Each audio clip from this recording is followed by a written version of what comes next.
Sir, आपकी duty Meerut में लगी थी, लेकिन कहा जाता है कुछ लोगों ने आपको वापस पुनः कॉलेज बुलाने के लिए निर्देश दिया है। ये क्या मामला है, क्या रहा है?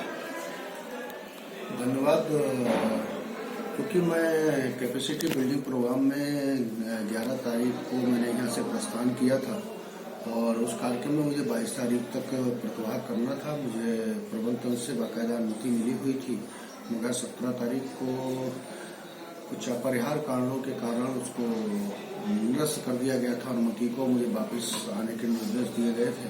उसी श्रृंखला में मैं महाविद्यालय पहुंच गया हूं और मुझे नहीं पता है कि क्या कारण है। मुझे वापसी के निर्देश दिए गए थे। मैंने प्रबंधक के जो निर्देश है उसका पालन करते हुए मैंने महाविद्यालय पर अपनी वापसी कर दी। कोई कार्रवाई कहा जाता, कोई आपके खिलाफ कार्रवाई षड्यंत्र किया जा रहा कार्रवाई करने का, ये क्या है सर? मेरे अभी तक संज्ञान में नहीं है। मैंने भी उड़ते उड़ते सुना है कि कहीं कोई कार्रवाई की बात हो रही है, मगर अभी तक मेरे कोई संज्ञान में नहीं है, ना भी मुझे कोई पत्र प्राप्त हुआ है। और यदि ऐसी कोई सूचना अगर मिलती है तो देखेंगे। और क्योंकि मैं पहले भी कह चुका हूँ कि ऐसी ताकतों से न तो मुझे कभी डर लगता है और न ही मैंने कभी दब के काम करना सीखा है। जो महाविद्यालय हित में और छात्र हित में होगा उस पर मैं निश्चित रूप से काम करूंगा। उसके लिए जो भी कुर्बानी देनी पड़ेगी उसको देने को मैं तैयार हूं। ये किन मुद्दों को लेकर बवाल करने जा रहे हैं लोग, क्या? मैं तो जब छात्रों के हित में हम बड़ा काम करने के लिए अग्रसर होते हैं उस समय विभिन्न प्रकार की समस्याएं उत्पन्न होती हैं और ऐसे लोग उसमें सक्रिय हो जाते हैं जो महाविद्यालय की प्रगति को नहीं चाहते हैं।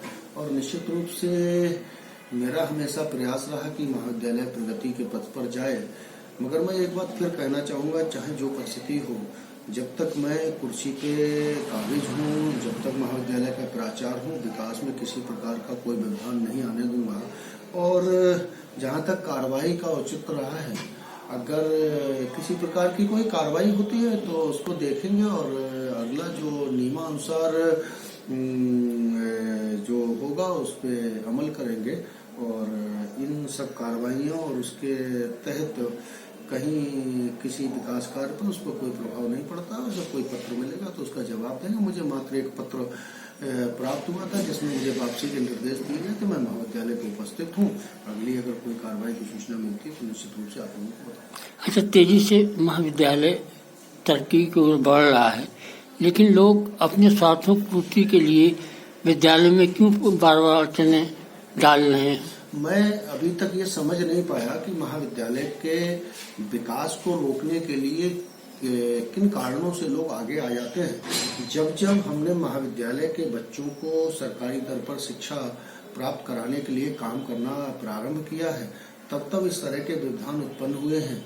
और कुछ ऐसी ताकतें जो पिछली बार आपने कहा था कि हमारे साथ ही काम कर रही हैं, कुछ लोग जात के आधार पर, कुछ धर्म के आधार पर, कुछ विभिन्न आधारों पर अपने निजी स्वार्थों की पूर्ति करना चाहते हैं और मेरे रहते उन निजी स्वार्थों की पूर्ति नहीं हो पा रही है। निजी स्वार्थों की पूर्ति न होने के कारण निश्चित रूप से मेरा ध्यान डाइवर्ट करने के लिए इस तरह की कार्रवाइयां की जाती हैं जो निश्चित रूप से महाविद्यालय के हित में नहीं है और ये खेदजनक है। ये जहाँ तक प्रश्न है कार्रवाई को लेकर, तो मुझे लगता है कि कोई प्लानिंग किसी की रही होगी, उस प्लानिंग के तहत कार्रवाई की कोई योजना चल रही होगी। जब मेरे समक्ष आएगी तो निश्चित रूप से उसका वजह। Thank you.